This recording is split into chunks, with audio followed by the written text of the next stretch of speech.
Bueno, primero les agradezco a todos por haber venido. Estamos aquí medio en la oscuridad.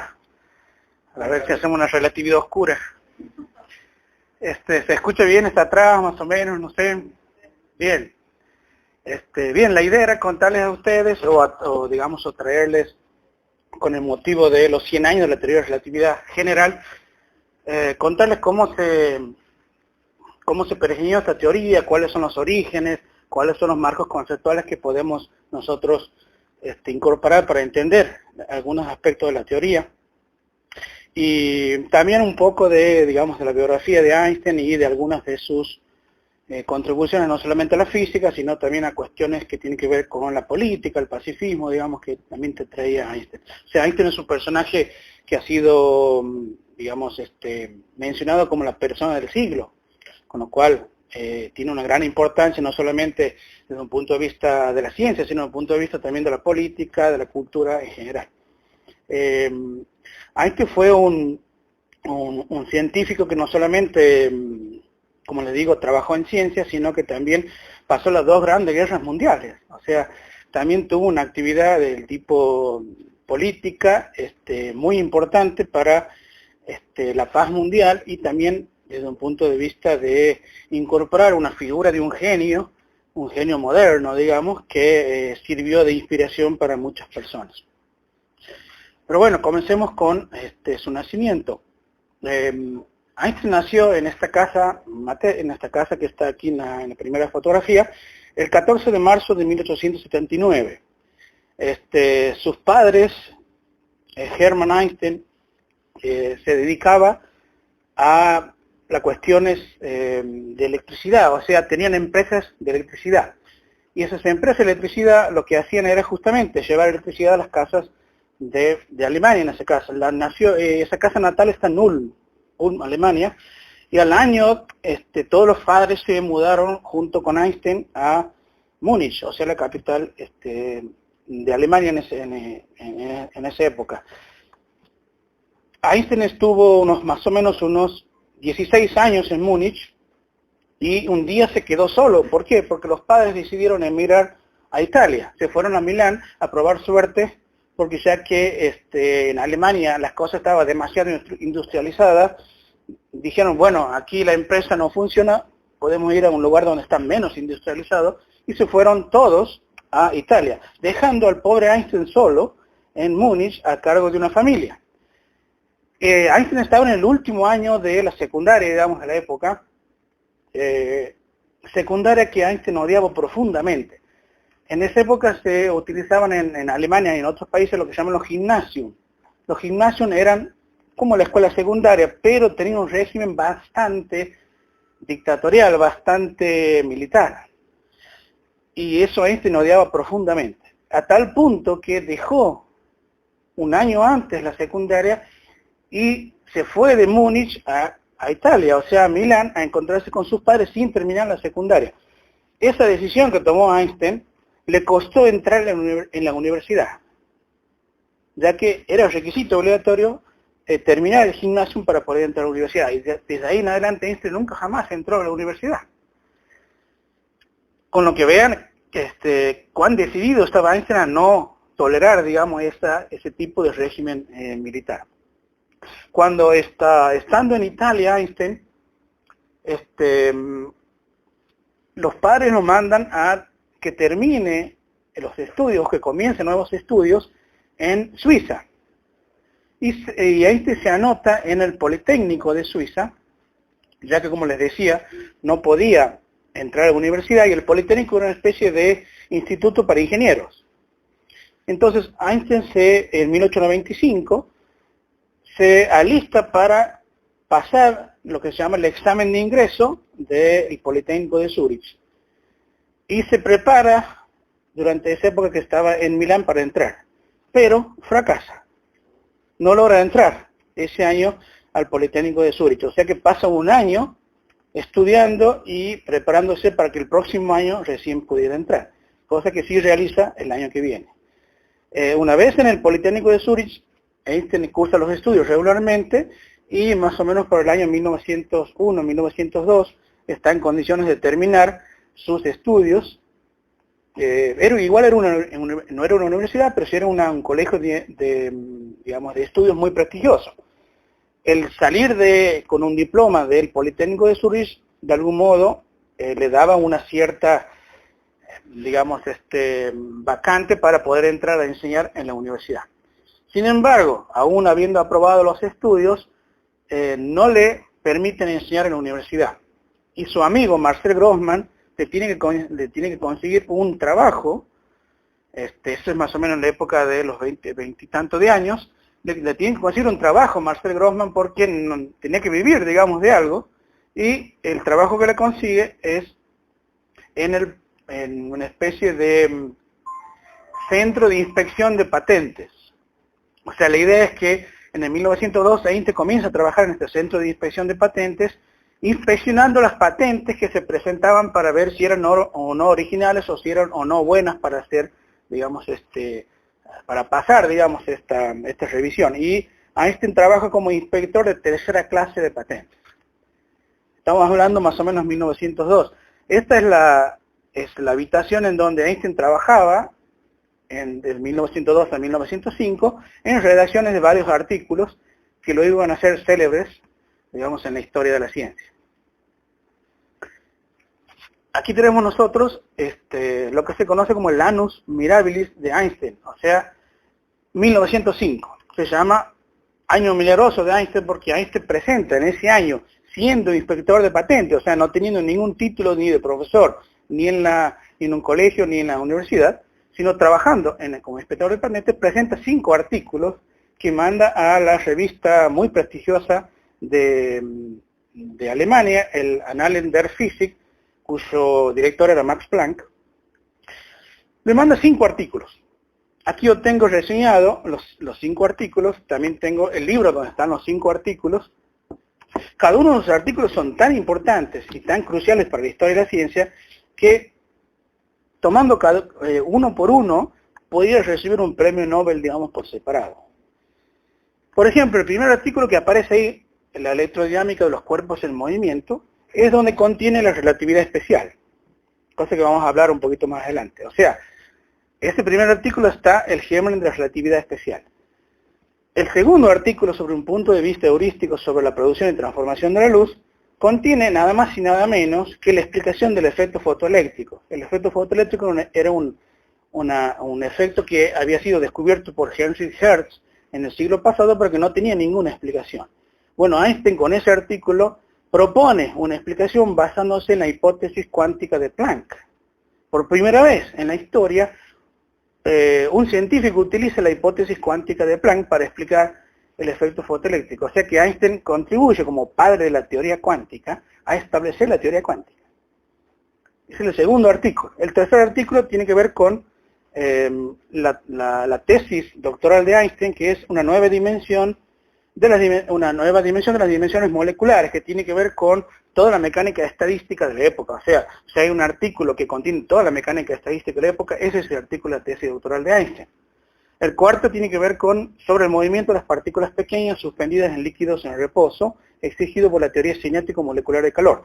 Con lo cual Einstein explica lo que se conoce como el movimiento browniano. El movimiento browniano era un movimiento que había sido descubierto por el inglés Robert Brown, que consistía en una suspensión de granitos de polen, o sea, pequeñas partículas sobre agua, y el extraño comportamiento de esas pequeñas partículas sobre el agua eran como zigzagueantes y que no tenían un origen supuestamente conocido, digamos, porque esas partículas zigzagueaban de ese modo tan extraño. Bueno, Einstein logra explicar ese movimiento, y no solamente logra explicar, sino que con su explicación funda las bases de lo que más adelante, en el experimento de Jean Perrin, logra descubrir la existencia de átomos.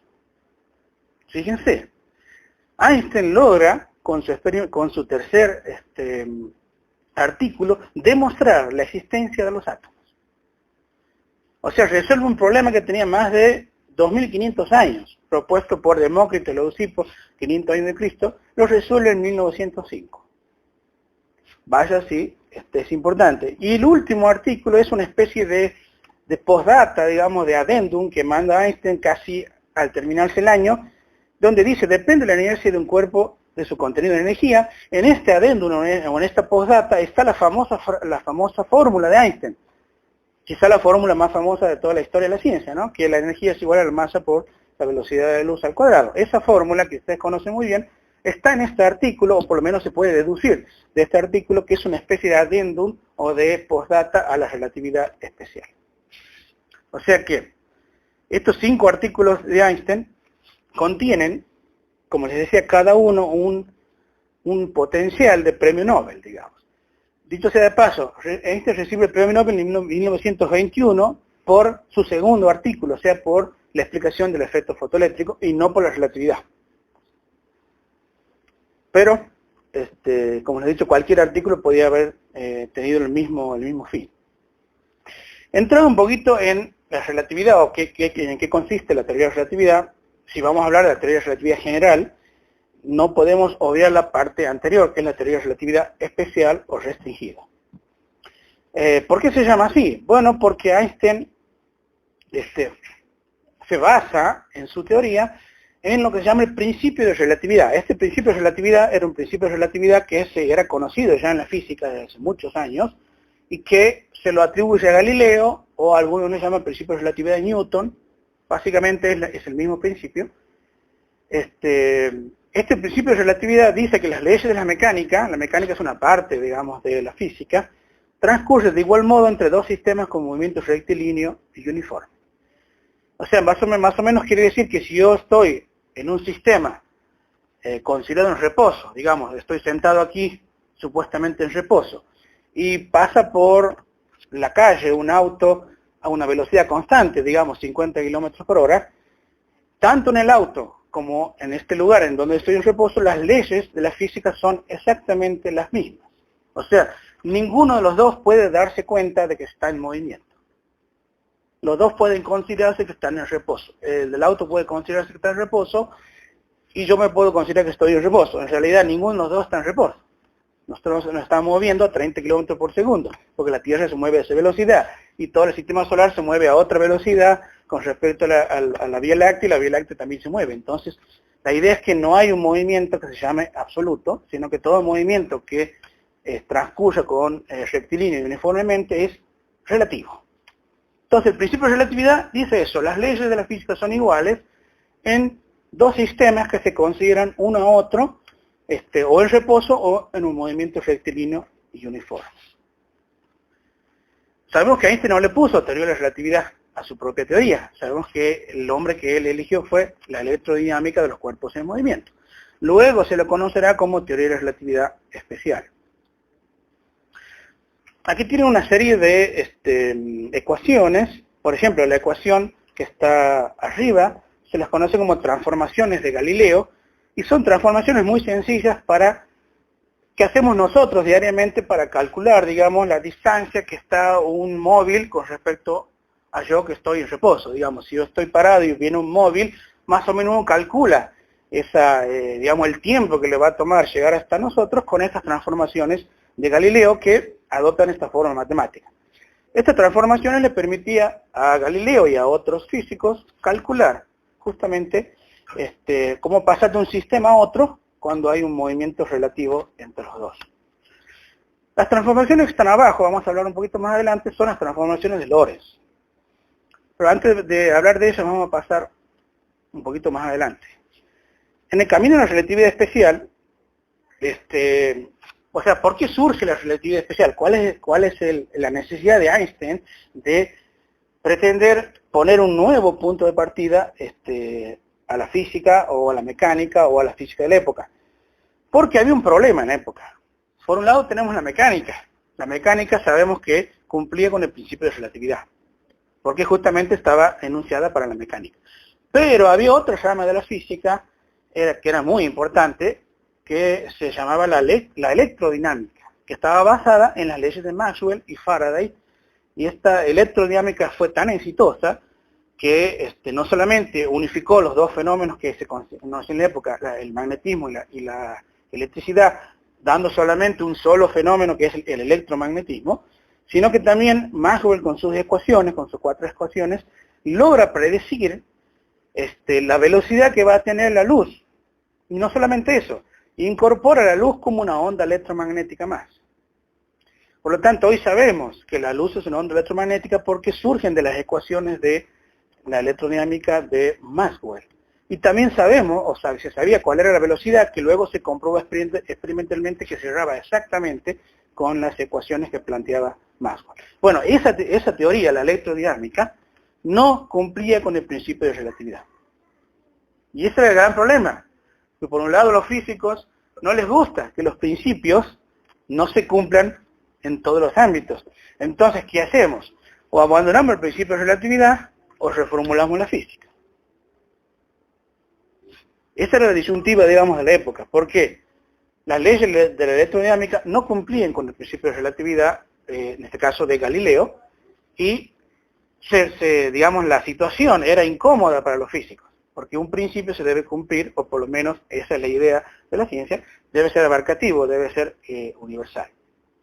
Entonces, Einstein, para llegar a la solución, lo que plantea es lo siguiente. Ahora, estas transformaciones del orden que aparecen abajo, estas transformaciones sí podían ser aplicadas a la electrodinámica. O sea, por decirlo de un modo, si pasamos de un sistema a otro sistema electrodinámico, las únicas transformaciones posibles eran las de Lorentz, no las de Galileo. Entonces, Einstein ya sabía algo, que las transformaciones de Lorentz eran buenas para aplicarlas en la electrodinámica. Entonces, a Einstein se le ocurrió la siguiente idea. ¿Y qué pasa si yo pienso que las transformaciones de Galileo son buenas, pero solamente a bajas velocidades? Y que a altas velocidades, o cuando comience a tener los fenómenos de la luz, ya las transformaciones de Galileo se pierden y son las verdaderas transformaciones de Lorentz las que describen los procesos. O sea, la idea de Einstein es incorporar a las transformaciones de Galileo como un estado especial, digamos, que funciona cuando las energías son bajas. En cambio, las verdaderas transformaciones son las de Lorentz. Entonces, de ese modo unificaba toda la física. Y esa es la idea que lo lleva a la relatividad especial. Entonces, para plantear la relatividad especial, lo que tiene que hacer Einstein es redefinir la física clásica, o sea, la física de Newton, bajo nuevas transformaciones de Lorentz, o sea, incorporar el factor gamma. Ese factor gamma que ustedes ven ahí, en la parte de la foto de Einstein, que es, reconocen la gamma, ¿verdad? Que es 1 sobre la raíz cuadrada de 1 sobre b al cuadrado de 6 cuadrado. Ese factor gamma es el que se le incorpora a las ecuaciones clásicas. Fíjense, por ejemplo, la del momento.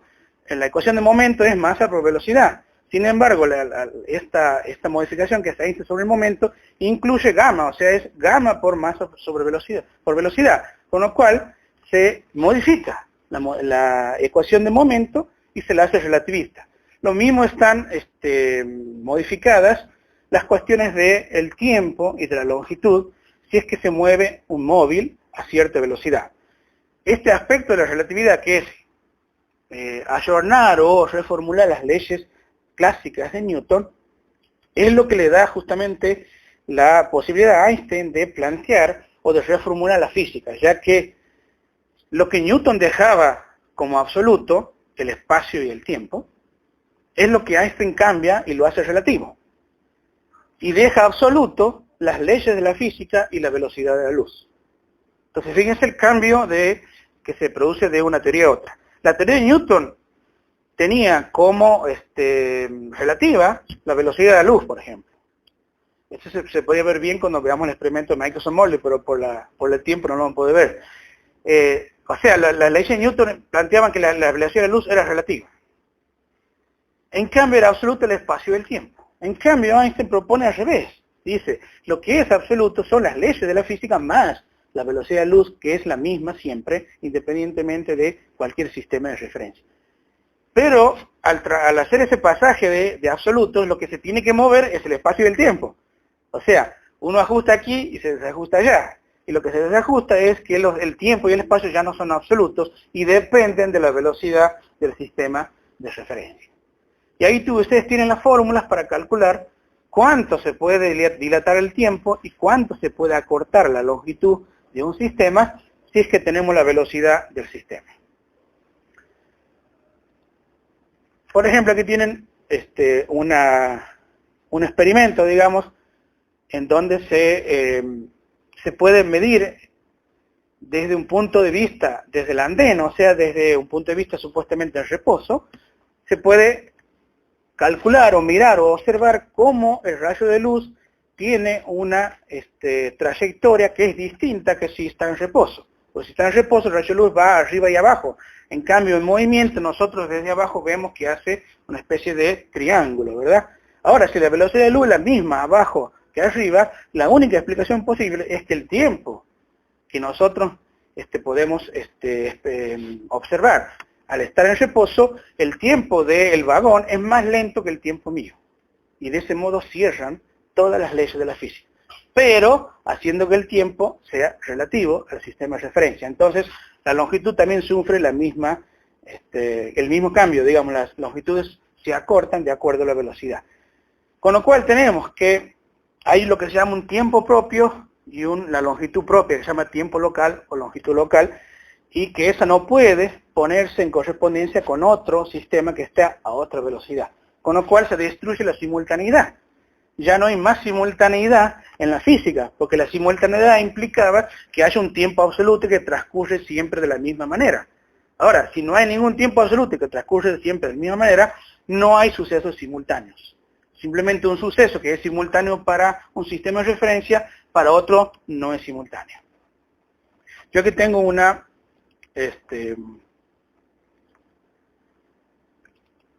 demostración gráfica de, por ejemplo, cómo se puede entender esta falta de simultaneidad que es planteada la teoría de relatividad especial.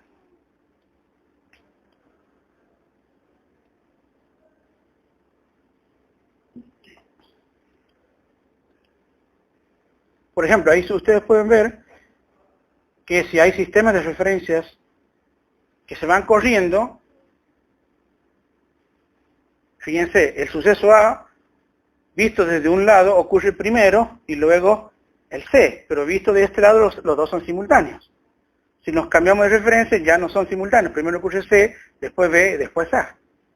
O sea, la idea es que desde qué sistema de referencia uno esté haciendo los cálculos, va a ser simultáneo o no, digamos, ciertos sucesos. Eso es lo que muestra el gráfico. Hay sucesos que son simultáneos para ciertos sistemas y para otros no lo son.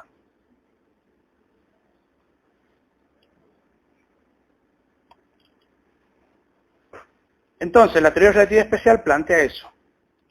La existencia de que hay dos absolutos, las leyes de la física y la velocidad, la rapidez de la luz, y que lo relativo es el espacio y el tiempo, que ahora sí son locales y no universales.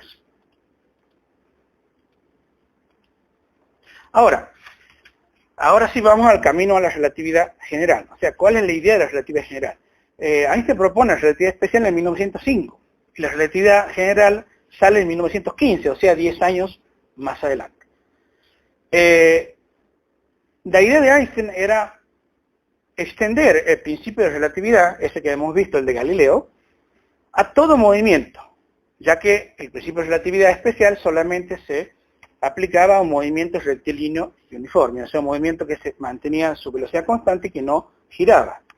Ahora, la idea era extender ese mismo principio, o sea, que las leyes de la ciencia sean las mismas, a todo sistema con cualquier tipo de movimiento, o sea, por ejemplo, uno que esté acelerado. Acelerado significa que cambia su velocidad en una unidad de tiempo o que está girando, con lo cual también cambia pasa de un sistema inercial a un sistema acelerado. Entonces la idea era generalizar el principio de relatividad a todo sistema que se moviera a cualquier tipo de velocidad y a cualquier tipo de aceleración. Con esa idea en mente, entonces, lo primero que se le ocurre para empezar a pergeñar esta teoría es lo que se conoce como el principio de equivalencia entre aceleración y gravedad, y que ese principio de equivalencia es lo que le da, digamos, la llave a Einstein para comenzar a perfilar su teoría. Entonces, Einstein lo que piensa es lo siguiente, hace muchos experimentos mentales. Por ejemplo, uno de los experimentos que se planteó Einstein fue lo siguiente. Ahí tenemos en la izquierda, por ejemplo, imaginémonos dos ascensores. En el primero de ellos, en la extrema izquierda, supongamos que que ese ascensor está en un espacio exterior fuera de todo campo gravitatorio. Entonces, un ascensor con un señor adentro, digamos, fuera de todo campo gravitatorio, ¿cómo estaría ese señor adentro? Estaría sin gravedad, flotando, digamos, en el medio del ascensor. Ahora fíjense, ¿qué pasa si nosotros aceleramos? O sea, prendemos unos motores que están debajo de ese ascensor y lo aceleramos hacia arriba, con una aceleración 9,8 metros por segundo al cuadrado. ¿Qué pasa con el señor que está dentro? Como el piso del ascensor comienza a moverse hacia arriba, inmediatamente el señor se planta con sus pies en el fondo, digamos, del ascensor. Entonces, empieza a hacer experimentos. Por ejemplo, saca una llave y la tira. ¿Qué pasa con la llave? Otra vez cae en el suelo con una aceleración de 9,8 metros por segundo al cuadrado. Tira la pelota vuelve igual que volviera aquí. Entonces, ¿qué piensa el señor de adentro? Bueno, estoy en la Tierra. Estoy bajo un campo gravitatorio en la Tierra. La pregunta es, ¿está en la Tierra? No, está en el espacio acelerado con 9,8 metros por segundo al cuadrado. Con lo cual Einstein se plantea la idea que desde un punto de vista del observador, que es alguien que está dentro del ascensor, que no puede mirar hacia afuera, para él no hay ninguna diferencia, estando en un campo gravitatorio en la Tierra, que estando siendo acelerado con la misma aceleración que hay en la Tierra hacia arriba. O sea, las leyes de la física transcurren igual en un campo gravitatorio que en un campo, en este caso un sistema que está siendo acelerado hacia arriba. Entonces ahí hay un principio de equivalencia, justamente lo que plantea esto. Ahora, vamos al ejemplo contrario. Por ejemplo, yo estoy en un ascensor no sé, ¿cuál es la torre más alta de la Tierra? La de Dubái, una de esas, que no. De Emiratos Árabes, no sé, ¿cuánto tiene? 500 metros, 600 metros. Bueno, estoy en un ascensor a 600 metros. El ascensor está parado, yo estoy bajo un campo gravitatorio. Ahora, me cortan la cuerda del ascensor y comienzo a caer, en caída libre. Yo adentro del ascensor. ¿Qué experimento adentro? Lo mismo que experimenta el señor que está fuera de todo campo gravitatorio, o sea, empiezo a flotar en el medio del ascensor. Y si saco una llave, la llave no cae, sino que queda a la par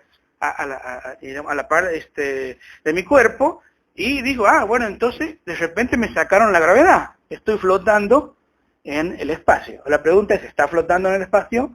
No, está cayendo libremente y se va a dar cuenta cuando llegue al piso que no estaba en el espacio, ¿verdad? Entonces, otra vez se plantea la misma situación. No hay ninguna diferencia entre un sistema que está bajo una gravedad uniforme que otro sistema que está, en este caso, en caída libre. Entonces, el principio de equivalencia entre la inercia y la gravedad se cumple. O sea, Einstein dice, las leyes son las mismas, tanto que hubiera un campo gravitatorio como que estuviera siendo acelerado, en este caso en caída libre, en la Tierra. Entonces, con esa idea en mente, que según él es la idea más feliz que tuvo en su vida, Einstein plantea el principio de equivalencia, que dice lo siguiente: las leyes de la física son las mismas en un sistema con gravedad uniforme que en un sistema localmente inercial. O sea, yo lo puedo aplicar las mismas leyes, tanto estando en un sistema uniforme, con gravedad uniforme, como en un sistema con inercia local. Por ejemplo, en caída libre. Ahí tienen otro gráfico como para que quede claro lo que estoy diciendo. La caída libre en un campo gravitacional se comporta igual que el caso en el espacio sin gravedad. Quiero, a ver si...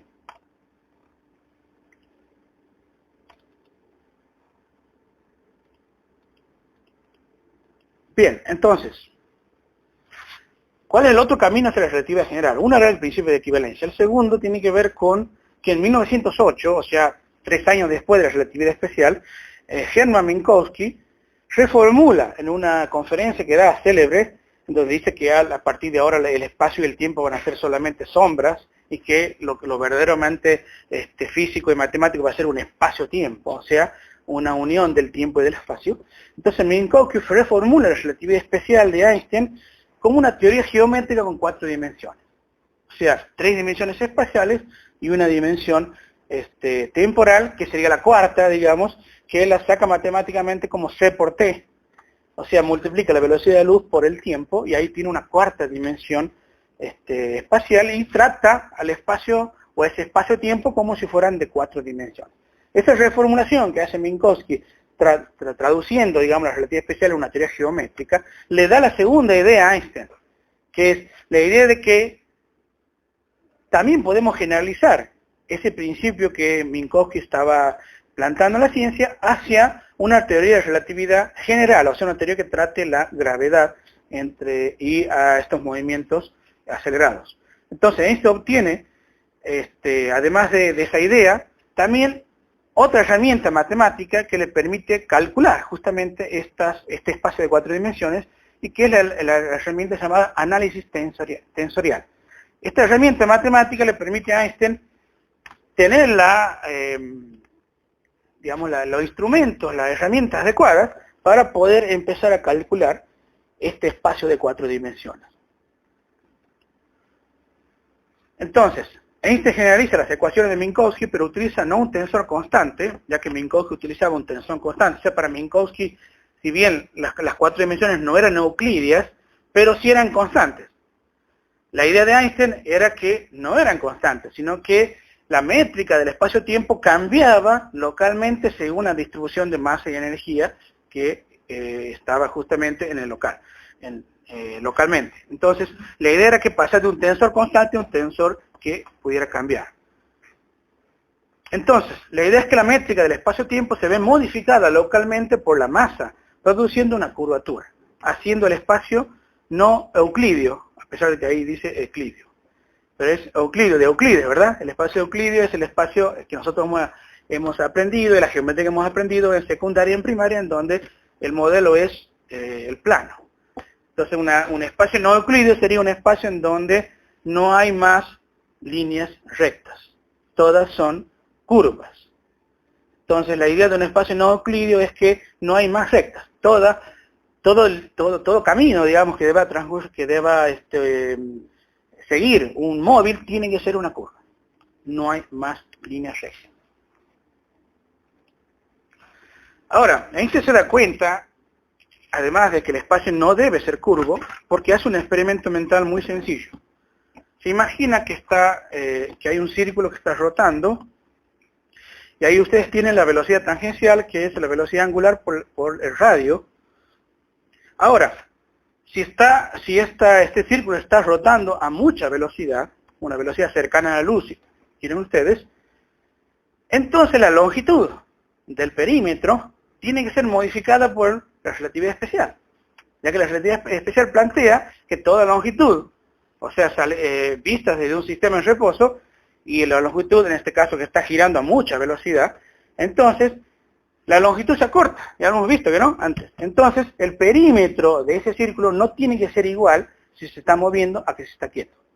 Con lo cual, para dar cuenta de esa modificación del perímetro de la longitud de ese círculo, se incorpora una nueva ecuación que es la que está debajo, que es que la velocidad tangencial es igual a la velocidad angular por radio y por gamma, o sea, ese factor que está debajo, en donde, de acuerdo a la velocidad que yo tenga, voy a tener la contracción de la longitud del perímetro de este círculo girando. Entonces, si el círculo al girar modifica su perímetro, ya no sirve más, ya no es más válido las leyes de la geometría euclídea, sino que se deben aplicar nuevas leyes que son justamente no euclídeas. Hacia 1913, Einstein, ya reconocido mundialmente, o por lo menos en la parte de la ciencia en Europa, digamos, por su teoría de relatividad general, es invitado por varias universidades, ahora sí, a ser catedrático, digamos, de la universidad. Y una de las que le invita es la Universidad de Berlín, la universidad que Einstein se traslada. El mismo director, digamos, de la revista y de la universidad, lo van a buscar a Einstein, Max Planck y otro físico, y Einstein dice que va a dar un paseo pasible y después, cuando venga, si tiene una rosa roja en su bolsillo del saco, es que acepta. Bueno, finalmente Einstein acepta y se va a Berlín. Y en Berlín se encuentra con su gran amigo, Marcel Grossmann, que es el mismo que le consiguió el trabajo cuando era pobre, Einstein en 1902, de inspector de patentes, porque Marcel Grossmann enseñaba ahí matemáticas. Entonces se encuentra con Marcel Grossmann de nuevo, esta amistad resurge, y es una amistad muy fructífera porque justamente Grossmann es el que les da todas las herramientas matemáticas que Einstein no poseía. Sí sabía que debía utilizar los tensores, pero no los conocía suficientemente bien.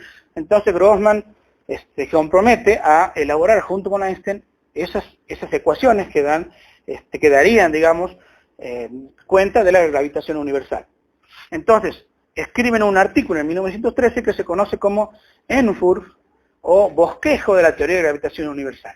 Y ese se presenta en 1913 y se lo presenta conjuntamente. Einstein y Grossmann firman el artículo, siendo que la parte física se ocupa Einstein y la parte matemática se ocupa Marcel Grossmann. Hasta ahí Einstein estaba bastante convencido, bastante seguro de tener una teoría de gravitación más o menos que lo dejaba satisfecho. Estamos hablando de 1903. Sin embargo, había algunos problemas con esta teoría, que es la teoría del bosquejo, y por ejemplo, uno de los grandes problemas era el siguiente, que la teoría presentada con Marcel Grossmann sobre el bosquejo de la teoría de gravitación universal no resolvía varios problemas, pero entre ellos, que era célebre. No resolvía o no explicaba por qué se producía este movimiento anómalo en el perihelio de mercurio de 43 segundos por siglo. La teoría de Einstein no lo explicaba, por esta teoría del bosquejo, y a Einstein le producía un profundo, digamos, malestar, que no pudiera resolver este problema. Entonces, se volvió a la carga, volvió a la lucha de encontrar las verdaderas ecuaciones que pudieran superar, digamos, a la teoría del bosquejo y que pudieran explicar esta anomalía que se daba en el periodo de mercurio, que era de 43 segundos de arco por siglo. Entonces, Einstein trabaja un año entero, ya en 1915, y va a distintas reuniones que es invitado, y en una de esas reuniones se discute la teoría del bosquejo, o sea, la teoría anterior de Einstein, y también se señala que no era una teoría definitiva, que le faltaban las verdaderas ecuaciones de la gravitación universal. Y el que se hace cargo de conseguirla es nada más y nada menos que David Hilbert. David Hilbert es, o era, el matemático más importante del mundo en esa época. Era una celebridad internacional, y se imaginan, a Einstein le surge la competencia de Hilbert por encontrar las verdaderas ecuaciones de la gravitación universal, lo cual es increíble porque Hilbert era digamos, el capo de la matemática, digamos, y Einstein tenía muchos problemas con las matemáticas hasta ese momento. Entonces, mucho más comienza el desafío de quién encuentra primero las ecuaciones verdaderas de la relatividad general. Y Hilbert dijo una frase muy famosa, dijo: esta relatividad general se está transformando en una teoría tan importante que no hay que dejárselas a los físicos. Dijo el matemático, diciendo, es demasiado importante para dejárselas a los físicos. Entonces él mismo se comenzó y se carteaban entre ellos a ver cómo andaban, digamos, ¿verdad? En qué va, bueno, más o menos, no se mostraba mucho, que yo le mostraba una cosa que no era nada que ver, bueno.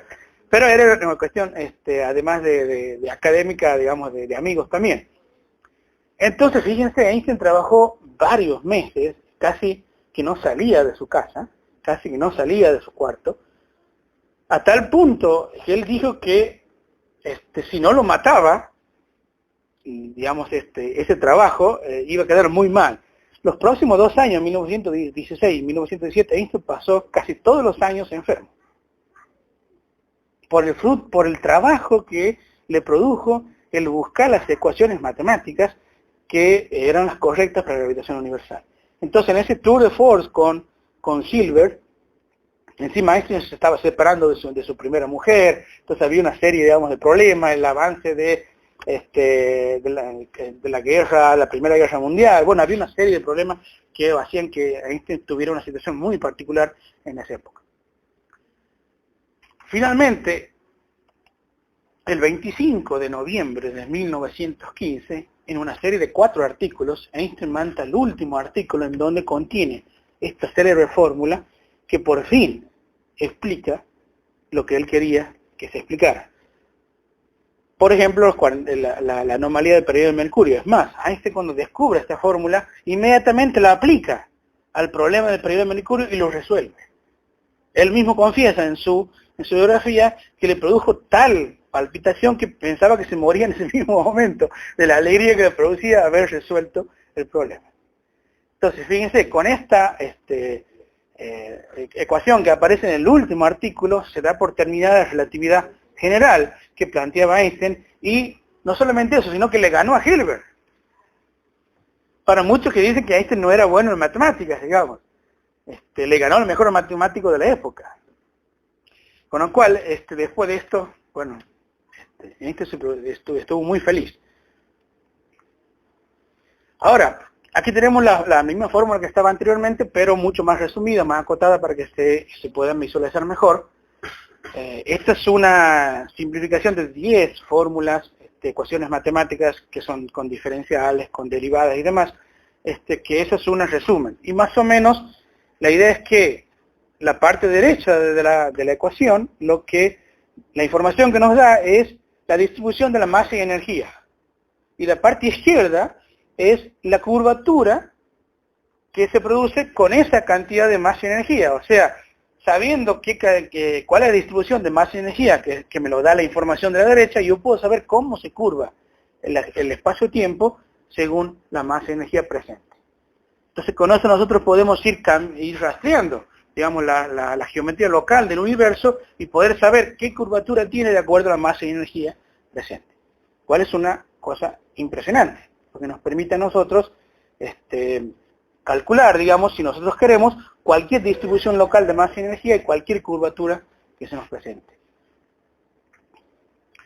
Aquí tenemos un esquema de cuáles son las consecuencias de plantear la teoría de relatividad general. Las consecuencias son que desaparecen algunas cuestiones newtonianas, por ejemplo, la atracción. No hay más atracción. Ustedes y nosotros y todos hemos aprendido en la secundaria que, por ejemplo, el Sol atrae la Tierra. O sea, ¿por qué la Tierra tiene un movimiento elíptico alrededor del Sol? Porque el Sol la atrae, o entre los dos se atrae. Esa es la imagen que todavía se enseña en la secundaria. Sin embargo, con la formulación de la teoría de gravitación de Einstein, ya no hay más fuerzas, no hay más atracciones. Porque, ¿qué es la gravedad? La gravedad es simplemente la curvatura del espacio-tiempo en presencia de masa. O sea, la masa curva el espacio-tiempo y esta curvatura es lo que nosotros conocemos como gravedad. Entonces, si ustedes tienen, por ejemplo, una tela extendida y ponen una naranja en el medio, ¿qué pasa con la tela? Se deforma. Si ustedes lanzan una bolita por ahí, la bolita tiene que hacer un movimiento circular, digamos, o espiral, no porque la naranja traiga la bolita, sino simplemente porque las inmediaciones del espacio, digamos, cercano a la naranja, está deformado. Y está deformado de un modo tal que la bolita no puede seguir otro camino, sino ese.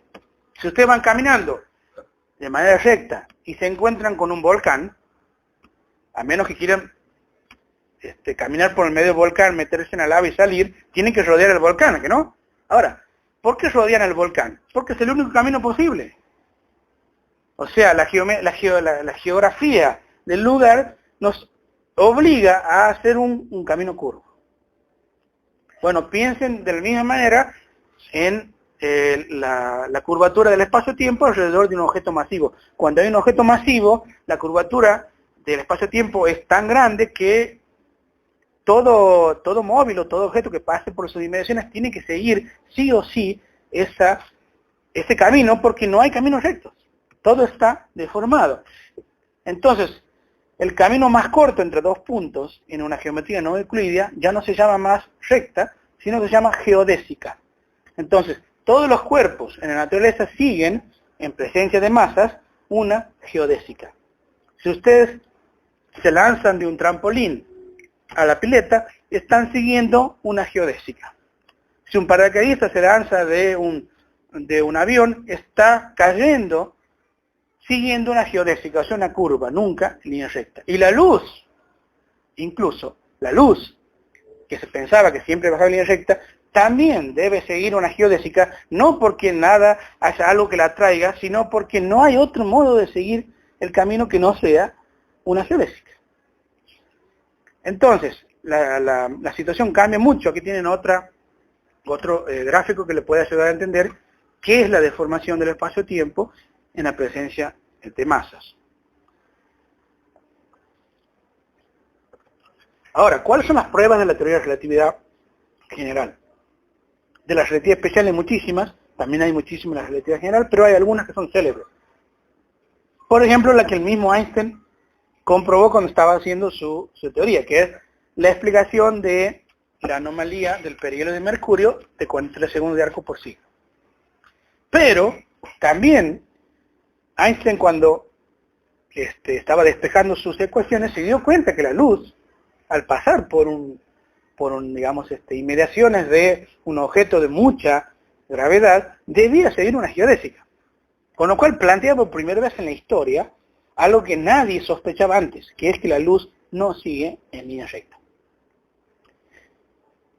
En 1915 se plantea esto, pero recién estaba en condiciones de probarse en 1919. Hubo un eclipse antes, pero fíjense que extraña la situación. Colaboraron alemanes y rusos, creo que eran rusos, alemanes y rusos, para un eclipse anterior, creo que era en 1916. Pero estalló la Primera Guerra Mundial y uno lo tomaron prisionero a los otros. Chao el experimento. O sea que cuando pasó recién eso, en 1919, un inglés, Sir Arthur Stanley Eddington, el astrónomo real, digamos, de la corte inglesa, es el que se encargó en 1919, porque había un nuevo eclipse, de comprobar si lo que decía Newton sobre la curvatura de la luz al pasar por el Sol era cierta. La desviación que la luz tiene, por ejemplo, de una estrella cercana al Sol, cuando pasa por el Sol es de 1,75 segundos de arco. Eso también estaba calculado. Entonces la idea era no solamente calcular la curvatura, sino también cuál es la curvatura correcta. Ahora fíjense, ¿cuántas posibilidades hay de que la curvatura no sea la correcta? Todas. Hay una sola que es la correcta. ¿Se entiende lo que es la ciencia física en este caso? Y qué precisa que es. En el sentido que Einstein no solamente calculó, bueno, se va a desviar la luz, sino se va a desviar con esta desviación. Y cualquier otra desviación, como diría Popper, falsaba la teoría. Sin embargo, había una que no la falsaba. Eso es lo que ocurre. Si uno después de esto no confía en que la ciencia es el mejor conocimiento que tenemos a nuestra disposición, bueno, la verdad es que no sé cómo convencerlo más.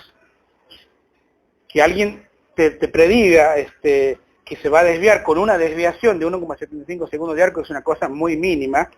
Para que se den cuenta, si ustedes dividen un círculo en grados, tienen 360, ¿verdad?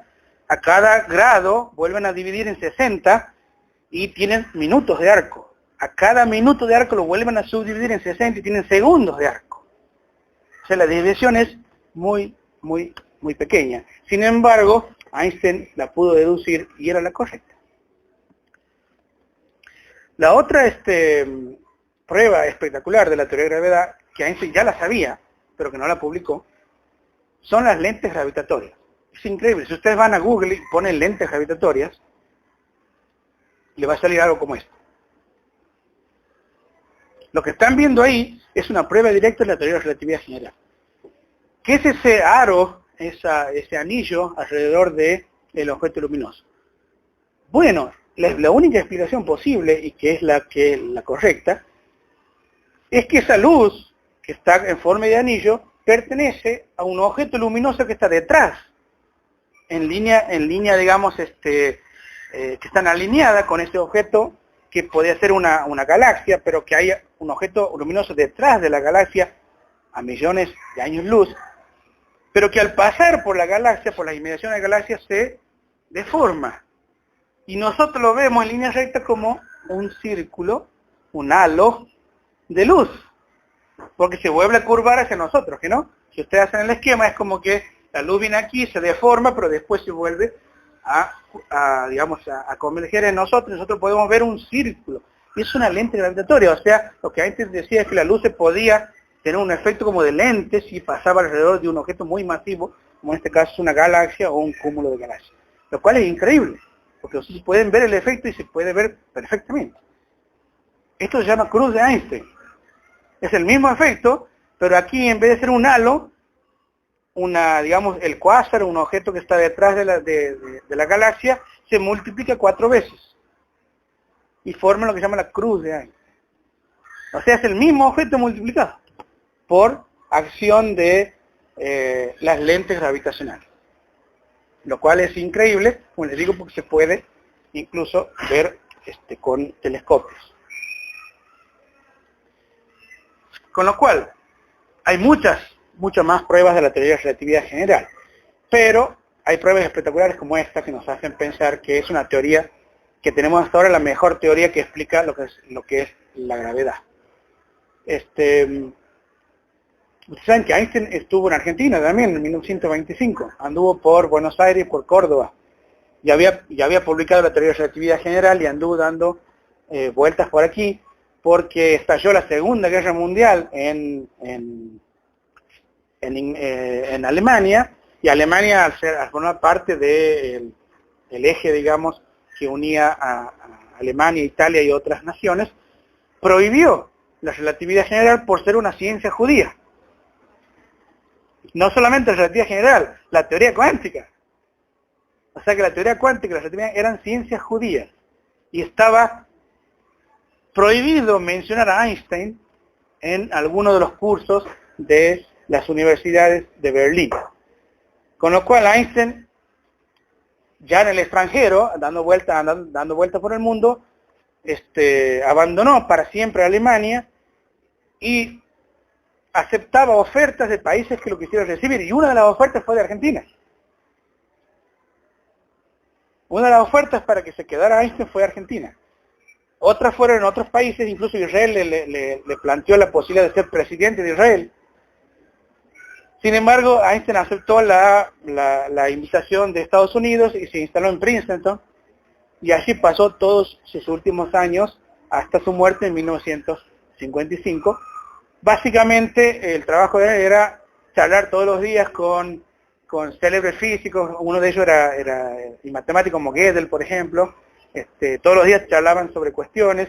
También se dedicó mucho a la política, escribió cartas hacia presidentes no solamente de Estados Unidos, sino de otras naciones. Por ejemplo, unas cartas de Einstein es que Estados Unidos se apresure a formar la bomba atómica porque Alemania la podía hacer antes. Y esa carta que manda Einstein, que firma Einstein, él en su biografía dice que fue el mayor error de su vida. Porque después, cuando se tiraron las 2 bombas atómicas en Hiroshima y Nagasaki, Einstein se planteó la posibilidad de nunca haber sido físico. Einstein dice en una de sus memorias, cuando yo me enteré de esas muertes, digamos, en Hiroshima y Nagasaki, deseé ferventemente no haber nunca tocado algo de física y me hubiera dedicado a la jardinería o a la fontanería.